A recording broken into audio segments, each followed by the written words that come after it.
Speaker कौमी assembly Ayaz Sadiq ने एक बार फिर पाकिस्तान तहरीक इंसाफ को मुज़ाकरात की दावत दी है। अयाज सादिक का कहना है कि सियासत तभी चलती है जब सब बैठ कर बात करें। पाकिस्तान है तो हम सब हैं, मगर अफसोस यह है कि अपोजिशन हर मरतबा उम्मीद की बजाय मायूसी देती है। स्पीकर ने वाज़ेह किया कि अफवाज पाकिस्तान अदलिया और रियासत के बुनियादी सतूनों के खिलाफ बयानात बर्दाश्त नहीं किए जा सकते। फौज ने मुल्क की इज्जत आलमी सतह पर बुलंद की, कुर्बानियां दी और ऐसे इदारे पर उंगली उठाना बाइसे शर्म है। अयाज सादिक ने दावा किया कि वह मुज़ाकरात के लिए 4 कदम आगे बढ़े हैं, मगर सियासी फजा के बायस 40 कदम पीछे जाना पड़ा, जो खुद इस बात का इशारा है कि सियासी कशीदगी किस सतह पर पहुंच चुकी है। असल सवाल यह है कि जब स्पीकर खुद ये तस्लीम कर रहे हैं कि माहौल इस कदर खराब हो चुका है कि पेशरफ्त मुमकिन नहीं रही, तो फिर क्या वाकई मुज़ाकरात हो पाएंगे? इमरान खान की जानिब से मजीद गैर लचकदार लबो लहजा, सोशल मीडिया पर ट्वीट्स, उनके लोगों की प्रेस कॉन्फ्रेंसेज, हुकूमती वज़रा के बयानात, पंजाब असम्बली की जानिब से PTI पर पाबंदी की करारदाद, क्या ये सब मुज़ाकराती माहौल को बेहतर करेंगे या मजीद खराब? 2024 के दिसंबर में हुकूमत और PTI के दरमियान मुज़ाकरात का एक सिलसिला शुरू हुआ था, जो 2025 के जनवरी में ख़त्म हो गया। वो माहौल भी तनाव से खाली नहीं था, मगर आज करीबन 11 माह बाद सूरत हाल कहीं ज्यादा पेचीदा हो चुकी है। ऐसे हालात में अगरचे स्पीकर अयाज सादिक की नीयत साफ महसूस होती है, मगर सवाल अपनी जगह बरकरार है। क्या वो मुज़ाकरात के लिए साजगार माहौल पैदा भी कर पाएंगे? एक तरफ हुकूमत इदारों के खिलाफ बयानियों को नाकाबिले बर्दाश्त करार दे रही है, तो दूसरी तरफ PTI जबर का इल्जाम लगा रही है। इमरान खान का लहजा पहले से ज्यादा सख्त है और सियासी सफ़ों में अदम एतमाद की खलीज बढ़कर गहरी खाई में तब्दील हो चुकी है। यूं मुज़ाकरात की जरूरत तो शदीद मौजूद है, मगर माहौल निदारद है। अगर स्पीकर दोबारा दरवाजा खोल भी दें तो असल मसला यह है कि क्या कोई अंदर आने के लिए तैयार भी होगा? मौजूदा फिजा में मुज़ाकरात एक तजवीज़ नहीं, कौमी ज़रूरत है, लेकिन वो ज़रूरत उस वक्त तक पूरी नहीं हो सकती जब तक सियासी क़यादत तलखी को कम करने के लिए पहला कदम ना उठाए। इसी पर गुफ्तगू रहेगी। पैनल के लिए सवाल। मुज़ाकरात के लिए 4 कदम आगे बढ़ा, मगर सियासी फजा के बायस 40 कदम पीछे जाना पड़ा। स्पीकर अयाज सादिक की मुज़ाकरात की दावत, मगर हालात की तलखी का भी एतराफ़। क्या मौजूदा स्टेलमेट में मुज़ाकरात का अमल शुरू हो पाएगा? ज़ैगम साहब। देखिए, मुज़ाकरात नहीं ऐसा तो क्या होगा? क्या PTI इनकलाब लेकर आएगी, रियासत पे कब्ज़ा कर लेगी? क्या ये एक इनकलाबी जमात है? इसके पीछे कोई बहुत बड़ी एक मुसल्ला एक तंजीम भी मौजूद है? नहीं है, एक जमहूरी जमात है, एक मकबूल जमहूरी जमात है। क्या हुकूमत PTI को मुकम्मल तौर पे ख़त्म कर देगी? नहीं कर सकती। और ये दोनों चीज़ें अगर हो भी सकें तो काबिल कबूल नहीं है, कोई पसंदीदा बातें नहीं हैं। मुज़ाकरात ही होने हैं, आज नहीं तो कल। ज़ैगम साहब, मुज़ाकरात कभी ना कभी तो होंगे और मुज़ाकराती हल है, मगर सवाल यह है कि मौजूदा स्टेलमेट में क्या मुज़ाकराती स्टेलमेट को ख़त्म करेंगे या कोई और सिचुएशन? क्या आज कल में वो मुज़ाकरात हैं? आज कल में हमें वो मुज़ाकरात नज़र नहीं आते। सबसे पहले तो टॉक्स अबाउट टॉक्स करनी होंगी। जिस वक्त माहौल है उसको ठंडा करना होगा, दोनों तरफ से करना होगा। ख़ास तौर पर जिस तरह के अटैक PTI की तरफ से आ रहे हैं, उसको रियासत अपने ऊपर हमला समझ रही है, उसे फ़ौज अपने ऊपर हमला समझ रही है। ख़ास तौर पे उस बैकग्राउंड में, जबकि 9 मई का बैकग्राउंड भी मौजूद है, उसमें यह समझा जा रहा है जब तक PTI और उसका जो सोशल मीडिया है और सोशल मीडिया के अकाउंट और वो अकाउंट जो पार्टी के सरकारी अकाउंट तस्वुर किए जाते हैं, जो इमरान खान का अपना ऑफिशियल अकाउंट समझा जाता है, जब तक वहाँ से जो आग उगली जा रही है वो कम नहीं होगी। और उसके साथ साथ हुकूमत भी एक कदम पीछे नहीं बढ़ेगी तो घटेगी, तो हम आगे जा ही नहीं सकेंगे। अब आप देखिए, पिछली दफ़ा जब मुज़ाकरात कराए थे अयाज सादिक ने, दिसंबर यानी 24 और जनवरी 25 की बात है। अब उस वक्त क्या था? PTI ने डिमांड्स रखे, 3 डिमांड्स रखे कि सियासी कैदियों को रिहा किया जाए, जुडिशल कमीशन बनाया जाए जो 9 मई का और 26 नवंबर की तहकीक करे, मिलिट्री ट्रायल रोके जाएँ। सिर्फ उन्होंने ये नहीं रखा, उन्होंने शर्त दे दी 7 दिन के अंदर अंदर कमीशन बनाया जाए वरना हम जा रहे हैं। उन्होंने डेट रखी कि 31 जनवरी तक मुज़ाकरात मुकम्मल किए जाएं वरना हम जा रहे हैं। उसके बाद वो उठकर चले गए। क्या इस तरह से डायलॉग होते हैं?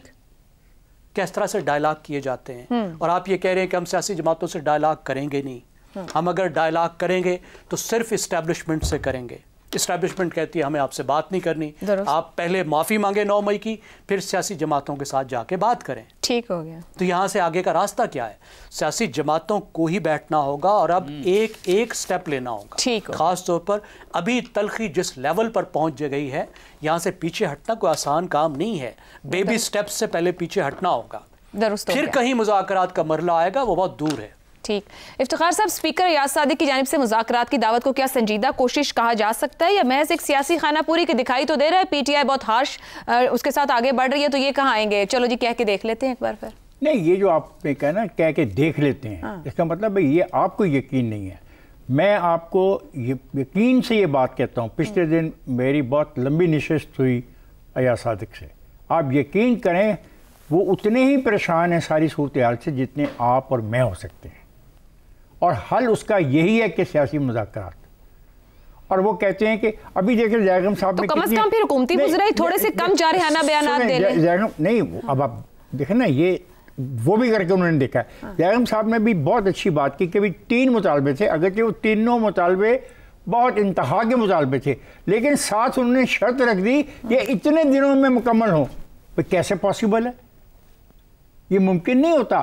टाइम फ्रेम नहीं तय किया जा सकता कि इतने दिन में नहीं होगा तो हम ये करेंगे। इसका मतलब है आप डायलॉग करना नहीं चाहते।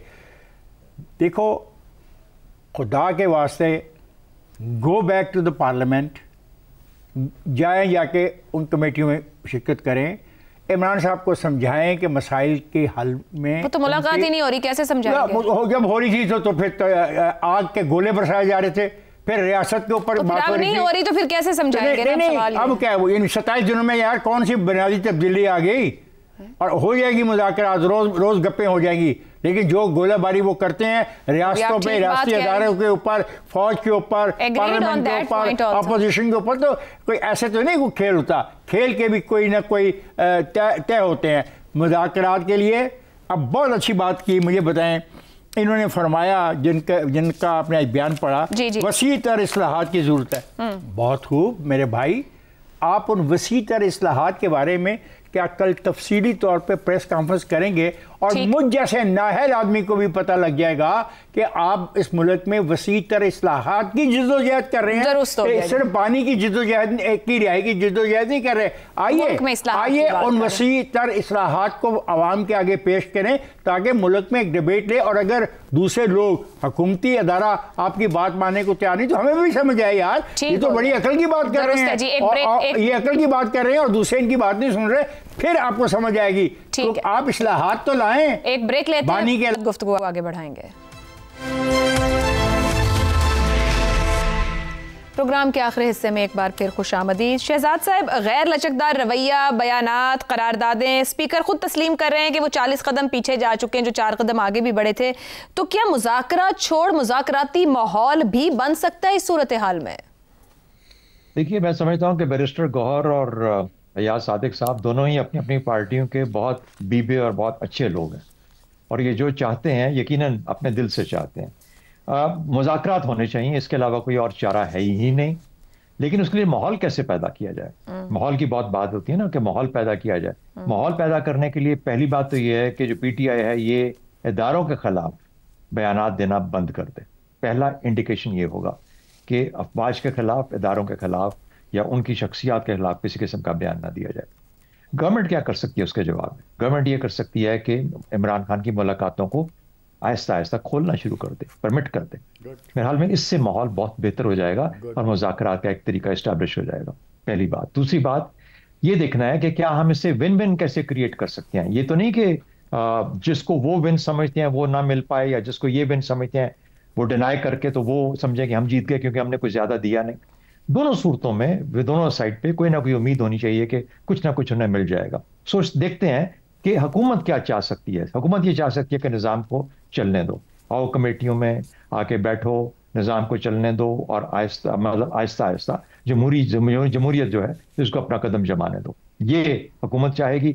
और हुकूमत ये भी चाहेगी कि इमरान खान जेल से बाहर ना निकले, या जब तक मुमकिन है ना निकले, क्योंकि अगर वो निकल आया तो एक और मुसीबत खड़ी हो जाएगी और ये निज़ाम दरम भरम हो जाएगा।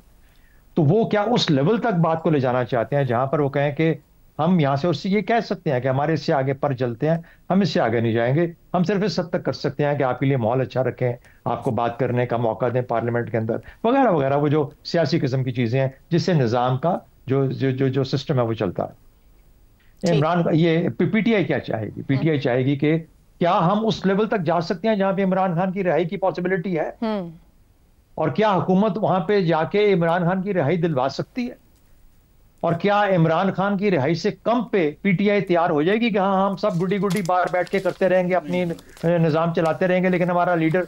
मेरा अपना ख्याल ये है कि पीटीआई के अगर बहुत सारे लोग जो सियासी ज़हन रखते हैं, अगर सिर्फ माइल भी होंगे, तो उनके अंदर एक ऐसा तबका भी है जो कि गालिबन उनके खानदान के अफराद की शक्ल में, और फिर जो उनके साथ मिलकर जो लोग बाहर बैठे हैं ऐसे हैं जो कि शायद ऐसा काम होने ना दें। तो मुझे लगता है कि नीयत ठीक है, लेकिन शायद इससे कुछ ज्यादा हल ना हो पाए सिवाय इसके कि जो स्टेटस को है इसको मेंटेन किया जाए। ठीक हो गया। आमिर साहब, अयाज सादी को जैसे भी शहजाद साहब बीबे लोग कह रहे थे कस्टोडियन ऑफ द हाउस के तौर पर तो काबिल तहसीन अमल है, मगर हालात की संगीनी के बायस क्या वजीर आजम या सदर की जानिब से भी मुज़ाकरात की वाइब्स नहीं आनी चाहिए, या फिर ऐसे माहौल में जो इस वक्त हमारी ग्राउंड रियलिटी है कोई भी रिस्क लेने को तैयार नहीं है? ये spot on I think Ayesha. ये जो उनका बयान है ना कि 4 कदम में आगे चला तो मुझे 40 कदम पीछे जाना पड़ा, या धकेल दिया गया। मैं जब से मैंने देखा है मैं ये सोच रहा हूँ कि ये 40 कदम उनको पीछे किसने धकेला, क्योंकि ये कहना तो देखें बड़ा आसान है ना कि पीटीआई के रवैये की वजह से वो 40 कदम उनको पीछे जाना पड़ा, या पीटीआई ने उनको जगह ही नहीं दी, वो 4 कदम आगे जो आए थे और थोड़ी जगह बनाते वहां पे पीटीआई ने उनको मौका नहीं दिया। देखिए ये कहना आसान है, लेकिन हुकूमत में बड़ी जान होती है।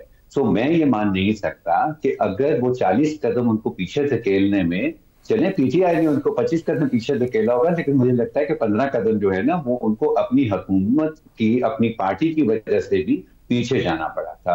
Very quickly I will give you the example. 1977 की पीएलए की मूवमेंट को हमें भूलना नहीं चाहिए।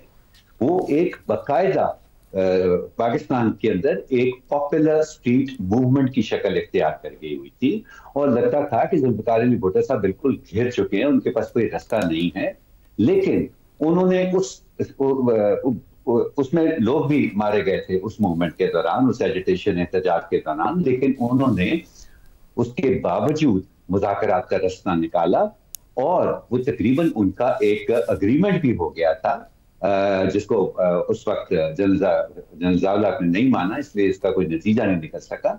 तो हुकूमत में बड़ी जान होती है आशा, चाहे वो जैसी भी हुकूमत हो, वो अगर चाहे किसी मामले को हल की तरफ ले जाना तो उसके हाथ में बहुत सा इख्तियार होता है, उसके पास बहुत सारे वसाइल ऐसे होते हैं जिनको वो इस्तेमाल कर सकती है। वो जबरी वसाइल नहीं, लेकिन उनके पास बहुत सारी ऑप्शंस होती हैं जिनको वो इस्तेमाल कर सकती है। सो आई थिंक कि अगर यार सादिक साहब जो है वो थोड़ी सी और वजाहत कर देते कि उसको पीछे धकेलने में कौन कौन शामिल था, तो शायद हमें ये समझ आ जाती कि सिर्फ सारा कसूर पीटीआई का नहीं है, कुछ जिम्मेदारी जो है मिलकर हिस्सा डाला जाता है। दुरुस्त कहते हैं आप। और कंक्लूड करेंगे कि 40 कदम का फासला है और मुल्क की सियासी क़यादत का इम्तिहान है। देखना यह है कि इस स्टेलमेट में कामयाबी किसे मिलती है।